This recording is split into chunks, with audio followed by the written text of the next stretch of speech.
Today I want to tell you guys about the biggest money mistake that I ever made in my life and what I ended up learning from it.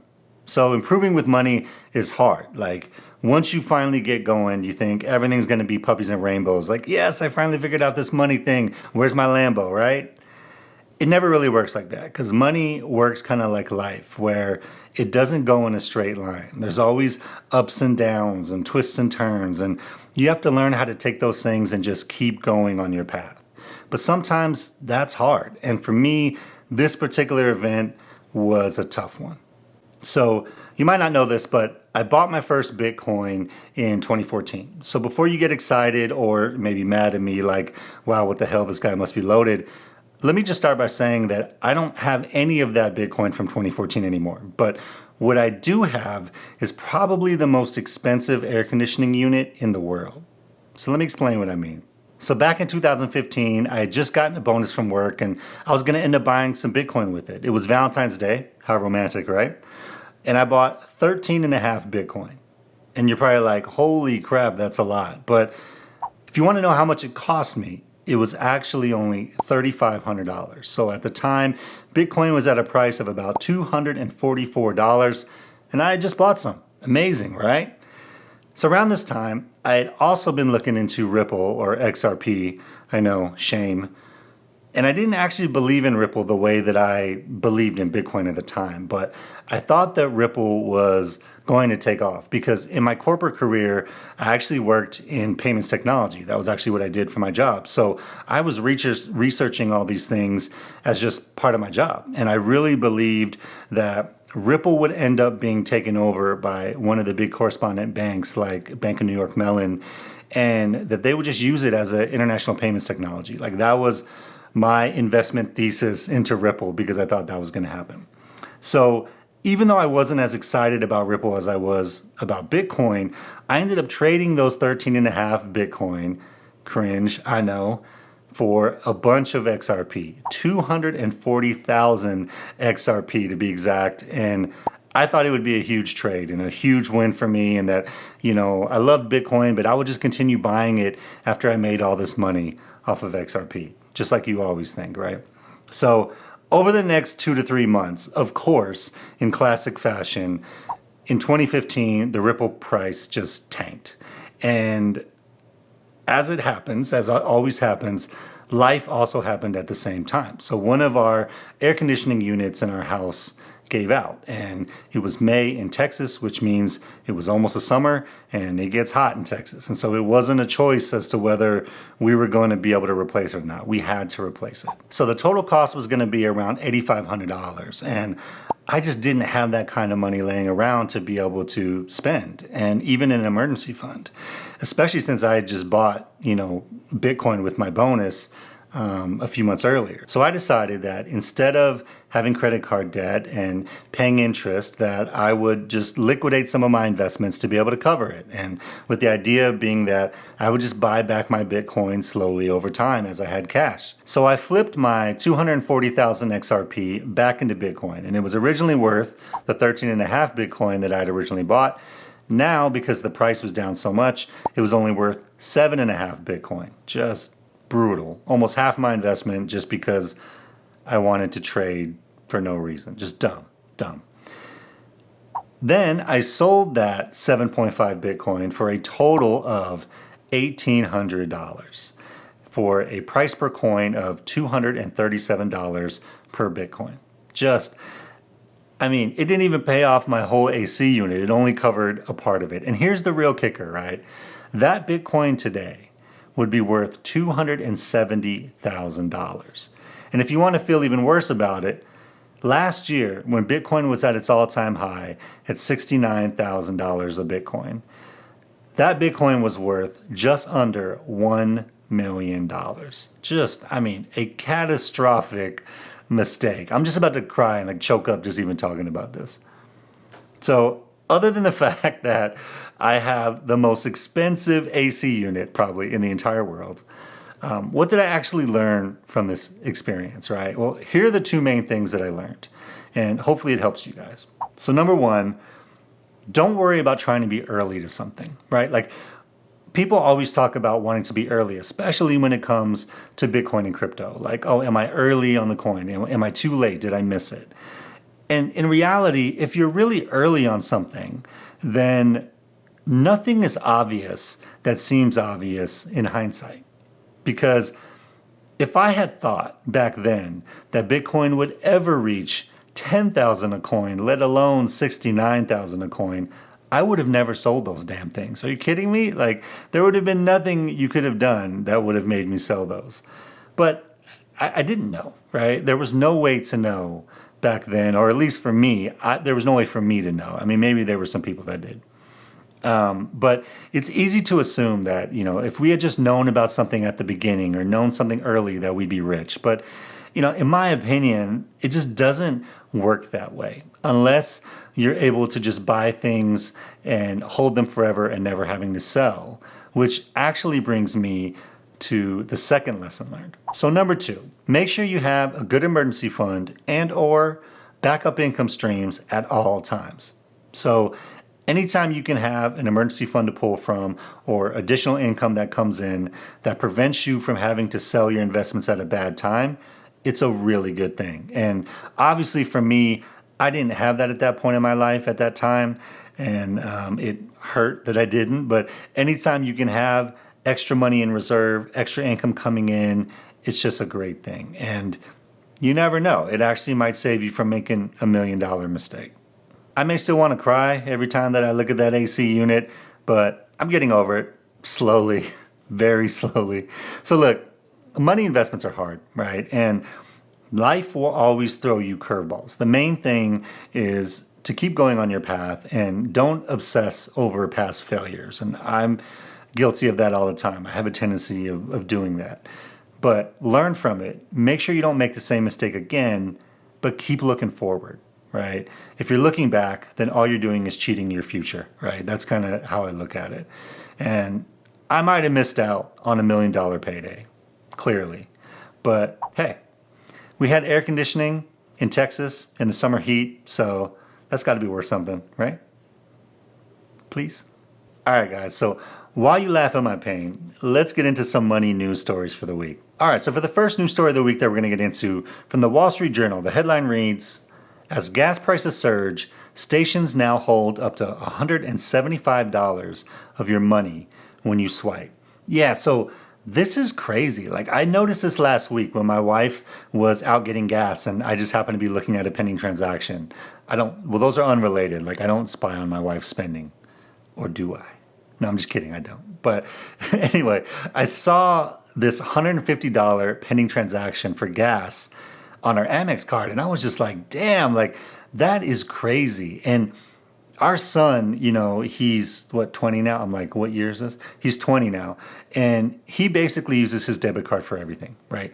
And it's brutal for him because he goes to get gas and they're putting a hold on the money in his bank account, right? So depending on where his bank account is at for that day and how quickly he needs to access it, it's impactful, right? And anybody that uses debit is probably already, experiencing that and feeling that pain. So this is why, one of the reasons why, anyway, I have a slightly different view about credit cards than other people do. So I know people like Dave Ramsey say, never use credit, only use debit. You don't want to go into debt. I get all that. But this is a good example where a credit card actually has real value, right? It puts a pending hold on your credit limit, maybe, but it doesn't actually impact the cash in your bank account. And if for some reason there's a problem, the money that they're accessing is the bank's money. It's not your money. And I've said this before, but if you're truly struggling with not being able to be disciplined enough with a credit card, then you should concentrate on that before you do anything else with money investing. And I think that's just, being honest about it. I know getting into debt is scary, but a big part of being successful with money is being able to be disciplined with yourself and control yourself. Because if you can be disciplined and you can control yourself, then getting a credit card and just paying it off every month can have a lot of great benefits. Like, number one, you get rewards. Number two, helps build up your credit, which regardless of what we think about the credit system, it's important and impactful in our lives. And then just with a situation like this, like, you don't have to worry about $175 hold impacting the money in your bank account just because you need to fill up your car, right? So I know that going into debt's scary, but step one of being good with money is being able to be disciplined. And if you can do that, then in my opinion, having a credit card that you pay off every month will always be better than using debit. But seriously though, this sucks. Hopefully gas prices go down soon. Okay, next up, article from CNBC. The headline reads, "Jobless claims edge up to the highest since January. Planned layoffs soar. Trade deficit hits 2022 low." So that's a mouthful, and there's a lot of information in this article, but the main things that I took away from it are this. Unemployment is starting to go up, and companies have started to cut costs and started performing their layoffs, right? Because they're preparing for a recession, lower spending by consumers, and lower profits overall, right? So what does this mean to you and me just as regular people? So in my opinion, what this means is that we need to be prepared to go back to basics when it comes to money. And what does it mean to go back to basics? Having a steady income, having an emergency fund, the things that aren't very exciting, aren't very sexy from a money standpoint, right? But if you have extra cash above that, then, great. Investing right now, in my opinion, putting money into these quality companies and even into Bitcoin at these prices over the long term is probably going to look really good. But if you're still at the point to where you don't really have a steady income or you don't have a lot of extra money, I wouldn't YOLO into investments. I would make sure that you had that stable base kind of locked down. And then once you get some extra cash above that, then, maybe start investing. But ultimately, I think this is closer to the beginning. So things are likely to get worse before they get better. So don't rage quit your job if you have a good job or a steady income, unless you have something already lined up to replace it, obviously. But I think companies are going to be hiring less, and the competition for jobs is probably going to go up as more people get laid off. There's going to be more people with experience who are trying to all get the same jobs, basically, right? So obviously, if you're looking for something new and you want to explore options and make that move, especially now because a lot of companies are offering remote work where maybe that wasn't available a few years ago, then, definitely do that. Always explore your options, but I just wouldn't give up a steady income job without knowing that you definitely have something in line to replace it, because hiring may slow up even as we kind of continue throughout the year to where there may not be as many opportunities out there to be able to replace it if you just get mad and leave. So it doesn't sound very exciting, but I think being conservative right now with money, with your income, and having an emergency fund is probably the best way, because, at the end of the day, job one is always survival, right? And until we really know what's going to happen with the recession and how things are going to come out of it, it's probably best to just, be conservative with it. All right. And lastly, the Wall Street Journal again, headline reads, "What the Fed rate hike means for your savings, credit cards, and loans." So you might have heard about this stuff in the news, right? About the Fed. The Fed's raising rates, and everyone's like, "Ooh, oh no, sounds bad, oh no." And you're probably just wondering like, okay, but yeah, why is it bad? Like, I don't get it. What does that mean, right? At least that's how I was. So in general, rising interest rates means that money is getting more expensive. And let me kind of break that down to explain what I mean by that. The interest rate that they increase, well, whenever the Fed increases rates, what they're increasing is the federal funds rate. And that's basically the rate that banks are able to borrow money at. So as the cost for banks rises, then of course the cost for us consumers is going to rise as well, right? So your credit card, interest rates are going to go up. Your auto and personal loan interest rates are going to go up. Your mortgage rates are going to go up. And in theory, our savings account rates should be going up. But I will say, just a personal anecdote here, the only company that has reached out to me to increase my savings rate has been American Express. They've actually emailed me 3 different times with 3 different rate increases for my Amex account.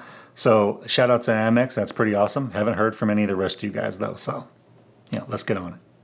But anyway, the reason that the stock market usually goes down as rates go up is that the market assumes that profits and earnings and all those things are going to go down as well, because the cost for companies goes up. The economy slows down because when mortgage rates go up, people buy less houses. When credit card interest rates go up, people try to pay down their debt and not acquire more debt or accumulate more debt. You get the picture. So now that we understand what's going to happen, what does it mean for us as individuals, right? And I think number one, kind of to touch on and carry on the theme from the previous one, we need to reevaluate our plans, even though it may be painful. So if mortgage rates are too crazy right now and you had been planning to buy a house for a while, you may have to reconsider putting that on hold, even though, buying a house is such a big deal and it's a huge life event and it takes a lot of time and like lead time to get ready. But at the end of the day, you may have to make a decision to say, is this really still the right thing if rates are as high as they are? Or, maybe you drive that paid off car a little bit longer instead of, buying a new car like you wanted because auto loan rates are up and cars in general are just more expensive right now. And so look, money decisions are hard because a lot of times the best decision that we should make is just the one that we just don't want to make, right? Or the one that impacts our plan or the thing that we were really excited about. And that's really tough to do. But at the end of the day, the most important thing is that you understand what the impact of any money decision is going to have on you and your family and your plan. And you just make the best decision that you can. And sometimes it's going to end up being the best decision by the textbook, and sometimes it's going to be the best decision for you. And that's okay. That's why they call it personal finance. Not to sound cliche, but it's true. So anyway, so that's all I have for you guys today. Hope you guys have a great day out there. Keep stacking those wins and build that better life for your family. See you guys in the next one. Peace.